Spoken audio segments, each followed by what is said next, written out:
morning and welcome to BBOC Live. It's 10:30 a.m. Eastern, and this is the Week 4 college football betting preview. I'm Stuckey. Joining me, as always, my fellow BBOC co-hosts, Collin Wilson, Mike Calabrese, and of course, the one and only Step on a Duck, aka Josh Nunn. Lot to get to today. We'll give our best bets, our first best bets, which swept last week. We'll close out with another round of best bets. We'll hit the marquee matchup of the day, which we've deemed to be Auburn at Oklahoma. We'll build a moneyline parlay. And Duck in the D block, we'll talk some FCS. Make sure you are by your book because those will move fast. The Sorry to do this, Calabrese, our moneyline parlay last week. Everything came in except for Casey Concepcion, anytime touchdown. In a game with 80 points, he couldn't find pay dirt. Just about this far from the end zone, no big deal, you know.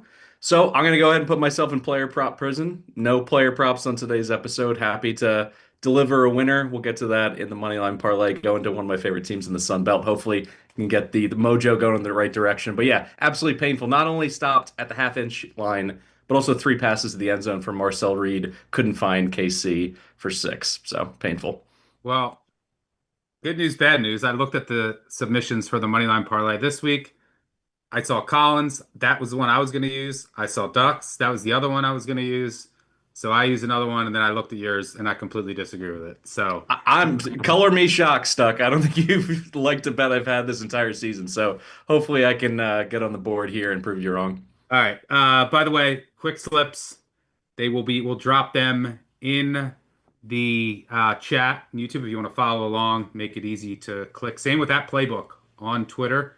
Make sure you follow playbook. If you see any bet you like, just say at playbook. It'll put the bet together for you. Just click it. It'll take you right to the slip. Very, very convenient. You can also just at playbook and say, hey, put this bet together for me. And then it'll auto reply with a slip for you. So make sure you're following at playbook.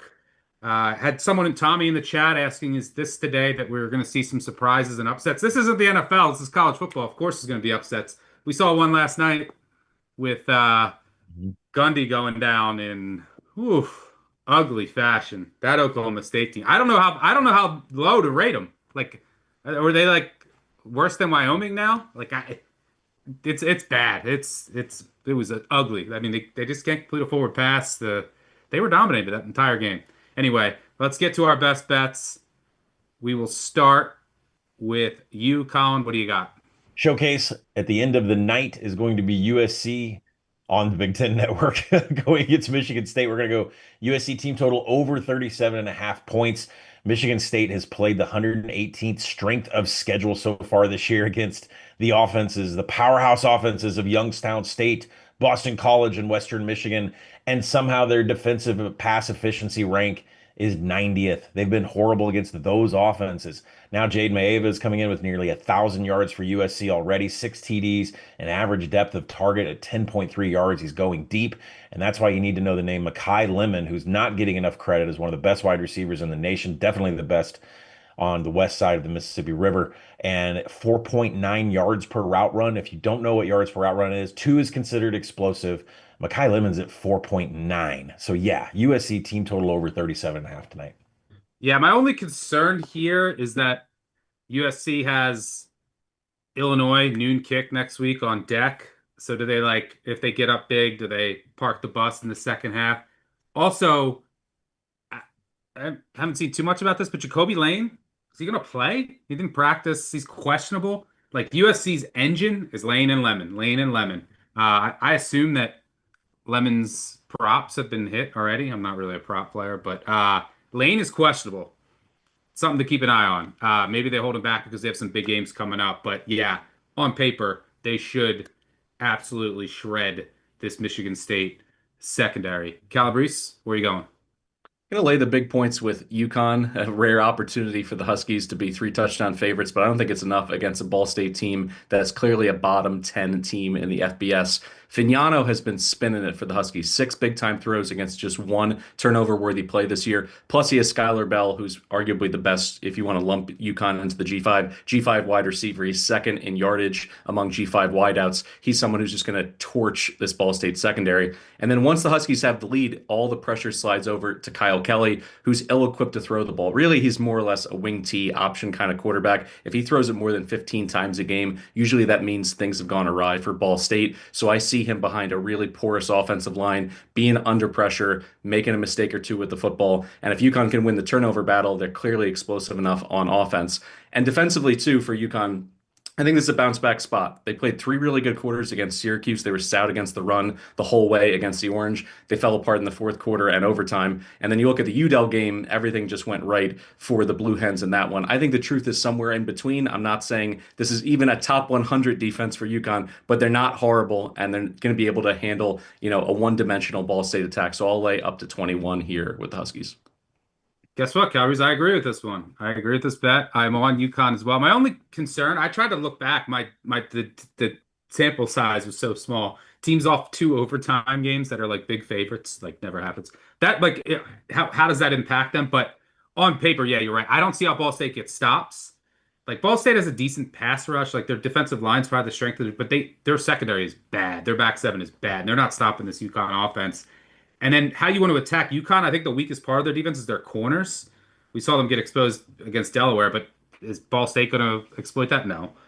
So my only concern is like how do they just respond after the 2 overtime losses, and then like does Ball State go on these like clock bleeding drives that waste up 8 minutes and make it hard to build margin? But I agree with you here. I just And don't that's what I liked that I saw, with Willis, who's I consider him a very good running back for Syracuse. They held that whole rushing game under 100 yards. So I think if they're able to stack the box, they're going to get away with, cutting into some of these long methodical drives. And last piece, UConn's offensive line 41st in pass blocking. So if they can keep Fignano clean, I think they'll score north of 40. Yeah, UConn, very underrated defensive coordinator. He really changes his game plans based on the opponent, switches up his fronts, his coverages a lot. So I expect him to have a pretty good game plan here. Duck, where you headed? Yeah, Troy team total under 19.5 today on the road against Buffalo. Looks like DK has the best odds, -110 on that 19.5. No Goose Crowder, no Gander here for Troy. They are going to have no answers at quarterback after Goose Crowder goes out with injury. Backup quarterback Kilcrease last week was just 10 out of 29, 65 yards. And if you look at the film, he was just unable to process the information on the field. He couldn't make the reads, couldn't assess the defense. It was just really, really bad. And they don't have a lot of answers. I looked at the pressers for Jared Parker this week, and they're really searching for answers at quarterback, and they have zero confidence in any of their players to really lead the platoon for Troy offensively. You look at Buffalo, they really had their scare last week in league play on the road against Kent State. They clearly just rolled in there and thought they were just going to roll over Kent State. They'll really shore up and clean up the defensive mistakes. Pete Lembo talked in his presser about really challenging some of his star players on defense this week. I think Buffalo will be wide-eyed and ready to go here. The defensive mistakes and being out of position, those are really correctable. Buffalo's going to stop the run here as a group. They're just allowing 2.7 yards per carry on the ground this season. The defensive backs will win the one-on-one battles against the Troy receivers, and they'll be able to creep another guy in the box. Really, really tough for Troy to really move the football here, accumulate third down conversions, stay on the field. I don't see how they score 20 in this game. Yeah, they might roll with the Houston kid instead of Gilcrease, but I think it's going to be ugly regardless. I agree with you here. Was surprised this over took back money late this week, but I agree with you on the under here. By the way, do you just not like Troy now because Goose and your Duck, Goose is no longer around? Do Duck and Geese get along? I think they do, right? So you don't like Troy now because the Goose is no longer starting? I don't know, man, but I'll tell you what, it was stunning to see the way he got hurt after throwing a 75-yard touchdown pass that was called back, and then he's hurt 2 plays later. Second year in a row, he suffers a major injury against Memphis. He's going to be out several weeks. Last year, he was out for the season. Yeah, I like Troy a lot better with Goose in there. Duck Crowder. All right. I'm going with Miami, Ohio. This has come down a bit, but I still like it. Was my favorite side on the board. First bet I made this week. UNLV has one of the most fraudulent resumes you'll ever see for a 3-0 team. They played Idaho State in a game that was a game. UCLA, who just lost by 35, to New Mexico and fired their coach, and the corpse of Sam Houston State, who might be down there with Kent State when it's all said and done. Those are their wins. Miami of Ohio, meanwhile, is 0-2. They've lost to two Big Ten teams. From a strength of schedule perspective, this is as wide of a gap as you're going to see at this point in the season. Desperate at home noon kick for UNLV, weird spot. I liked what I saw from UNLV against Rutgers. That game was closer than the final score indicated. A couple calls went against them, and the game really got away. I think Miami of Ohio gets it done at home against what I still deem a very fraudulent Rebels squad. All right, before we get to our Moneyline Parlay, we are about to roll out some awesome new updates, and we just had a few to the Action app, the award-winning Action app. And the best way to get the most from the app is by being an Action Pro subscriber. We'll talk to our guy Duck here soon. The man has been a CLV machine this year, especially when it comes to FCS lines. Well, Pro subs can get real-time alerts whenever he posts a pick. Sign up today with promo code BBOC20 for $20 off an annual subscription. All right, let's get to our Moneyline Parlay. As I already mentioned, we came up one leg short last week because of someone I won't mention. Collin, this is the one I was going to use. If you didn't, what do you got? Kennesaw State, it's absolutely a fade against Arkansas State and what is probably the biggest deflation spot on the schedule other than maybe West Virginia. But Arkansas State's off their Super Bowl against Arkansas and Little Rock. Then they had a one possession loss to Iowa State. Now they're on a road in a non-conference game. Like they have no business going down to play Kennesaw State. They want nothing to do with that. And give credit to the Owls. That box score against Wake Forest, I thought there was something wrong with Wake Forest. It turns out Kennesaw State actually can play a little bit defense. They stayed within yards per play range in that box score with Wake Forest, and Wake Forest has not looked bad in their other games. So Kennesaw State is legit from a defensive standpoint, and Arkansas State probably has no business wanting to be in this game on the road. I agree here. Tough spot after getting up for Arkansas, that emotional in-state game, and then they played Iowa State pretty much even that entire game. Emotional games, 112 degrees on the field. Then you're going to the smallest FBS stadium before conference play. Super sleepy spot for a team that doesn't profile well as a favorite. Calabrese, what do you got? I'm going to go with Southern Miss plus 140 on the money line, traveling to Ruston to take on La Tech. The Golden Eagles are 2-1 on the season. Their lone loss now looks like a quality loss to Mississippi State by 17 points. The Bulldogs are now receiving votes in the AP poll, which essentially makes them 29th in the country. But it comes down to the pairing of Braylon Braxton and Blake Anderson as his OC. He's approaching 70% completions on the year, which is a credit both to the scheme and the play calling feel from Anderson. And then on the other side of the ball, if you want to beat La Tech, you have to stop the quarterback run. And USM's defensive coordinator, Jason Seymour, was great at doing just that last year at Marshall. With the exception of Colton Joseph from ODU, he was able to wrangle a lot of dual threat quarterbacks in Sun Belt play. And Blake Baker is somebody who went over 100 yards rushing last week, but in terms of his ADOT, he goes far downfield, 13.2, his average distance of target.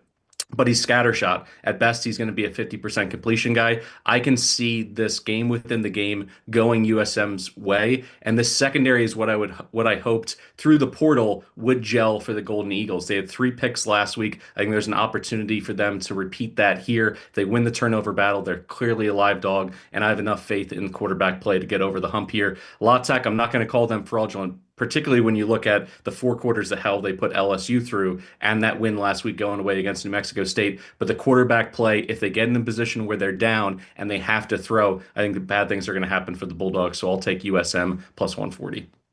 I disagree with this one. I mean, the La Tech D is legit. You guys love Southern Miss, but all of you, besides me. Last week, they got like 5 picks inside the 5-yard line. One that bounced on the ground, and they just let him return it 100 yards for a touchdown. Like, that was and then App State has to bench their quarterback, and then you get the bad backup for the whole half. That was a fraudulent win. The FCS opponent, it wasn't that great of a performance. And then Miss State, they were emotional in the first half. They got dominated in that game, so like they really should have lost that game by 30. I'm not buying it. La Tech D's legit. My only concern, and they finally made the quarterback change. They were going with this kid Kook. I was like, why are they going with this kid? He must have something. But he didn't. All he could do was run. Now they're just using him in run packages. He is questionable tonight. And they finally went Baker, who can actually throw it. He's like that. He cost Collin his bet. My only concern is Kook is questionable, so you don't have him for the packages. But Baker can move a little bit. Their number 1 corner is questionable too, said Wood. So that's something worth watching. Duck, where are you going? Yeah, like ECU tonight at home against BYU. When I was researching ECU in the summer, I was kind of hoping I could get on this bunch as a group that would really surprise in the American, possibly be a dark horse to win the league, and I just could not get there based on last year's performance, what they lost on defense, and how flippant they were with the football. But they've really corrected a lot of those problems. Caden Hauser is really playing good football, 72% completions, 5-to-1 touchdown to interception ratio, and is being a lot more careful with the ball. I really think BYU's secondary is going to get torched here. They're very untested based on the two opponents they've played this season. ECU's converting 58% on third down and already 20 red zone trips this season. They're really playing good football offensively.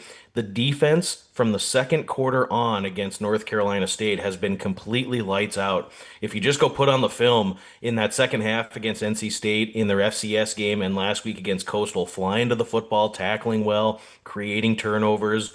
BYU is so untested, and when you look at Bachmeier and what he does in passing situations, he's holding the ball way too long, stares down his primary receiver. He's holding the ball and holding the ball and holding the ball. And Portland State and Stanford had zero pass rush to make him pay for it, but ECU will send guys and get after him here. This could go really wonky for BYU. Tough travel spot. Really a program-defining opportunity for ECU to host a Power Four. I'm all in on the Pirates today. No quarter given. ECU is going to win this game on the field. I agree with this one. I think, Colin, this is our money line parlay on the podcast. Big bets on campus podcast. ECU, Kennesaw State.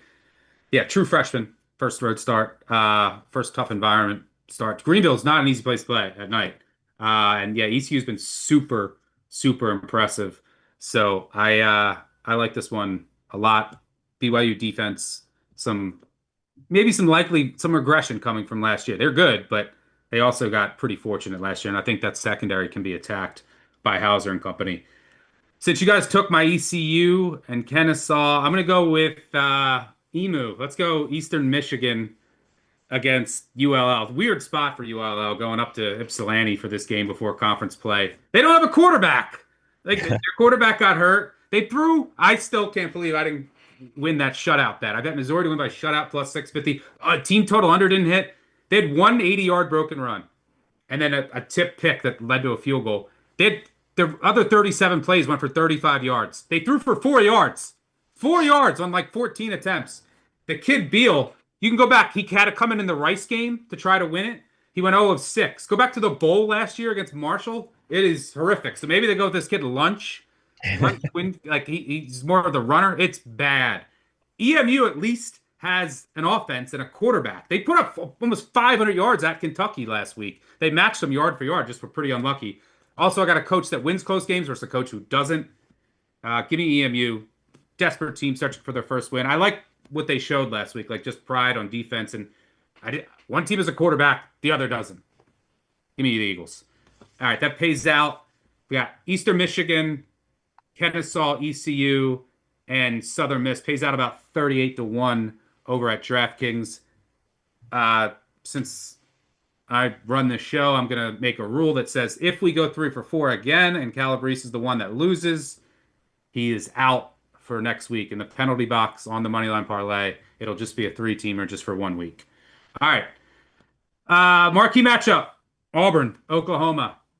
Down in Norman. It's a big one. Oklahoma out to, where are they sitting now? Who's got that up? They out to DK's at 7, -1. Totals coming way down. Oklahoma's taking money. Colin, what do you see? I am not scared to take Oklahoma at this price. I mean, I got Oklahoma -4.5 early in the week, early betting for those of you that follow on the Action app, and now we're all the way up to 7, and I'm still not scared. I make this game about 8. I would still play it at a touchdown. Brent Venables' preparation against Jackson Arnold is just something that we cannot quantify in a spreadsheet at all. I mean, he's going to know exactly where to bring pressure against his old quarterback. He's going to know if it's the hot read, if it's the second progression, where to have double team. I feel Brett Venables is going to make an example of Jackson Arnold. You leaving my program, I'm going to come after you.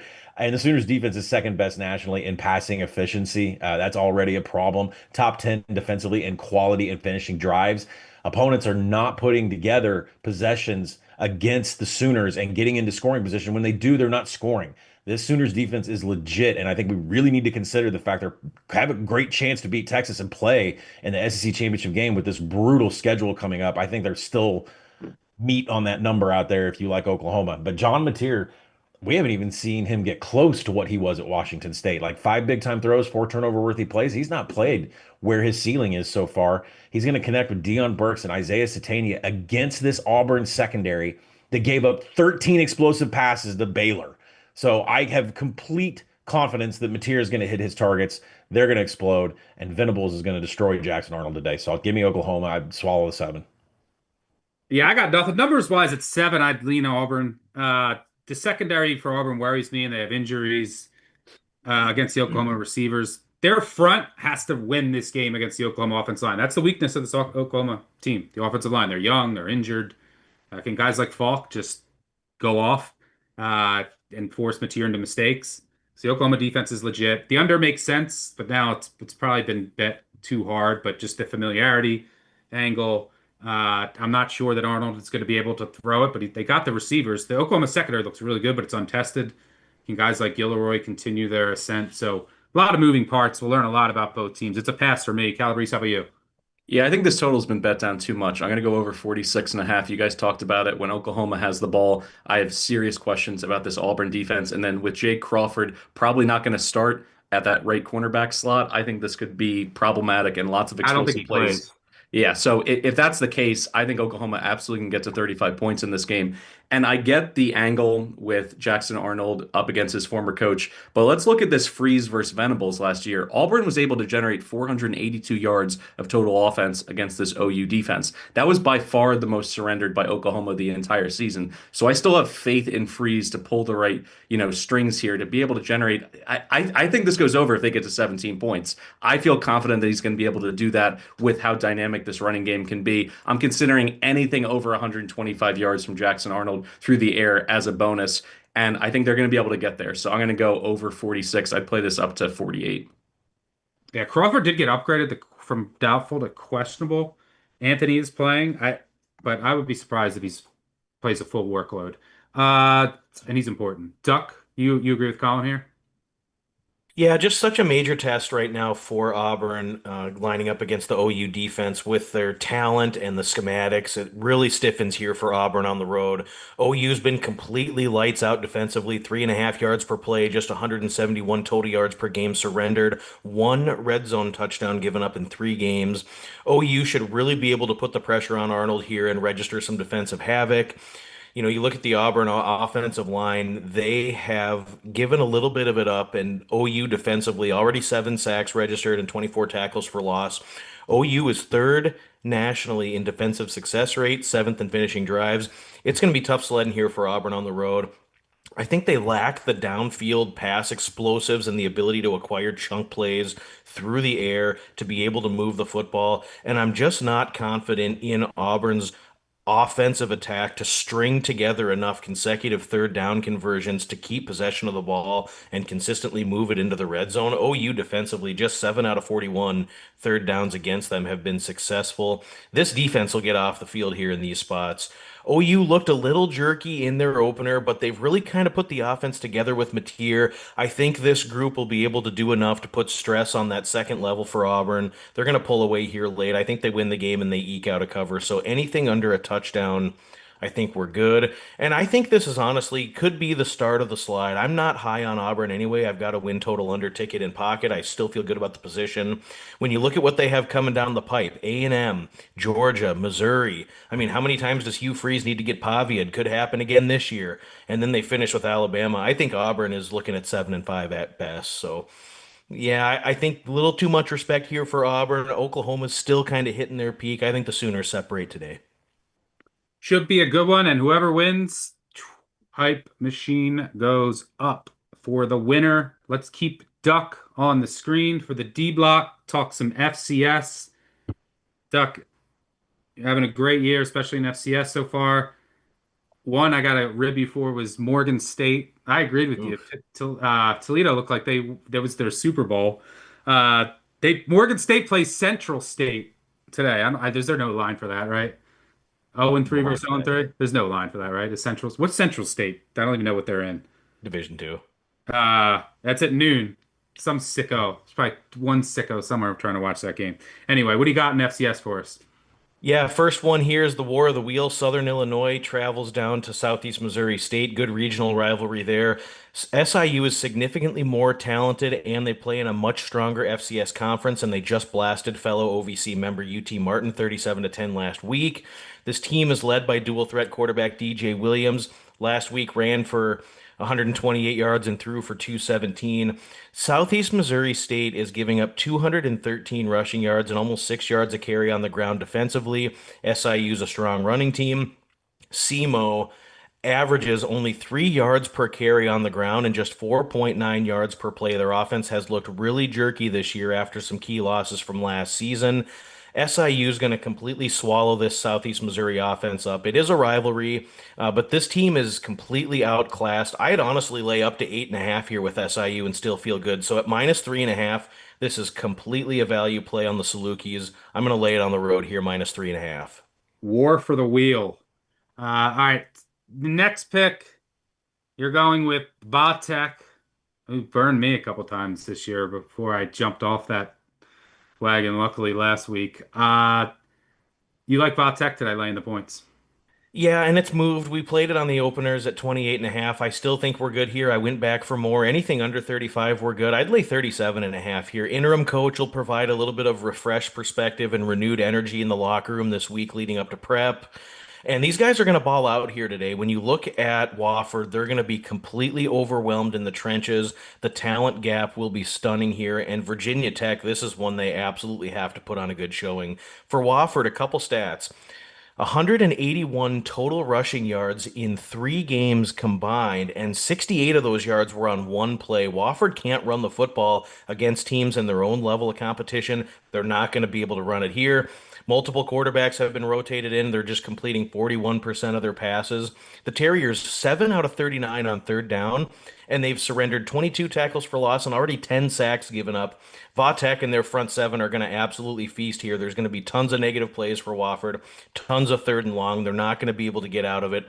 Short fields for Virginia Tech. This is a complete mismatch when Virginia Tech has the ball. They'll be able to run all over Wofford, who's a very, very weak Southern Conference team. This is going to be really a bludgeoning. I mean, it's Yeah, it feels like 55-3 or something. yeah, My only really, really, concern, really I don't bad. dabble in FCS, but my only concern is, so I didn't really look into this, does Vatek have a bunch of opt-outs? Because you can still preserve your eligibility with probably leaving to. I saw one kid hit the portal, but I don't know who's good. Like, do they have a bunch of opt-outs? I don't think it matters. But then you got a Lindenwood under to finish this up here. Yep, we'll just be real quick about this one. Both teams are run heavy. Both average about 4 yards per carry on the ground. Both of these teams, Lindenwood and Stony Brook, are terrible on third downs. We're going to get no extremes in pace here. This under is just or excuse me, this total is just a tick too high. Lindenwood versus Stony Brook under 58.5. I'd play this all the way to 55 flat. We're just getting a little too much maybe lack of respect for some poor defenses, but these offenses are not good. Stony Brook and Lindenwood are both going to run the ball. They're run heavy about 64, 65% of the time. This will be maybe not a slow burning grinder, but this total's about 4 or 5 points too high. All right. Before we get out of here, one final best bet. You get 30 seconds each. Colin, start it off. Memphis, first half, +3.5. You want to go money line? Go ahead and hit it. Arkansas wants no business traveling across the state, going to play in a Liberty Bowl stadium they've been to 2 of the last 3 years. Practice was sluggish all week. Pittman was yelling at them. Petrino's always yelling. They cannot get them motivated for this game because one of the biggest games in Fayetteville history is next week against Notre Dame. It's the Lou Holtz Bowl, which is selling out like crazy. So Memphis runs heavy inside zone with Sutton Smith and Brendan Lewis. Arkansas, 35% success rate defensively against inside zone read concepts. They can't defend it at all. Memphis, I don't know. I mean, this could go to overtime. They could win. I don't know, but let's take the first half. Tell Colin to be quick. He starts talking about inside zone splits. Calabrese, UTEP in the Sun Bowl laying 6.5 against ULM. Malachi Nelson and Sean Wilson can get it done against teams with weak front sevens. Monroe outside the top 100 against the run. They've also just generated 3 sacks all season long. ULM is going to have difficulty getting explosive plays because UTEP is #1 in the country fundamentally in tackling. And finally, Aiden Armenta, this is a pure fate of this kid. He is dreadful. 6 of his last 8 starts, reaching back to last season, sub 20 QBR. Once they fall behind in this game, they're going to be cooked. So I'm going to go ahead with the Miners to win by double digits. Duck. FIU, we discussed this on the deep dive, G5 deep dive podcast here, but I think Delaware is a feisty bunch. They'll be a good against the spread team getting through the rest of their Conference USA schedule, but I think they're out of gas here after playing at elevation in Colorado and then doubling back for old Yankee Conference rival UConn, a game that was back and forth. Two max efforts in a row here. Now you have to get back on the plane and go to Miami. Delaware 125th in rush explosiveness, surrendered on defense, 91st in defensive success rate, 124th in pass explosiveness given up. All around bad for this defense, and I think FIU is still flying a little under the radar. They're going to get this win at home by at least a touchdown. Yeah, and I like that FIU secondary to match up with that Delaware electric passing attack. For me, NIU, I'm surprised this number is going up. Bad spot for Miss State, but we'll take the better number. Miss State, Tennessee on deck. NIU grinds these games down to a halt under Hammock. I mean, he's gone into Notre Dame and won. He's gone into Georgia Tech and won. He's 5-21-1 against the spread as a favorite, 19% as a dog, 24-11-1 against FBS teams, 69%, 7-2 as a big dog of more than 2 touchdowns, covering by more than 8 points a game. NIU will grind this down. Good spot. Just give the ball to Wright and Johnson and run them, bleed the clock. Keep this within 3 touchdowns. Give me the Huskies. That's all MAC picks for me on the day. Can't wait for midday weekday action. That'll do it for us. Thanks to Duck, Collin, and Mike for joining me. Thanks to our producer Gifford on the back end. Most importantly, thanks to all of you for tuning in. Make sure you subscribe to the Big Bets on Campus podcast. We'll have our recap episode tomorrow, 959 Bad Beat. Call in, yell at us. We'll recap everything tomorrow. Group of 5 guys Wednesday. Collin and I Thursday for the week 5. It's a great slate. Can't wait to break it down. Award-winning Action Network app. Make sure you have it. You can follow all of our picks there. Thanks for tuning in to all of you. Good luck today, and we'll see you same time next Saturday. Cheers.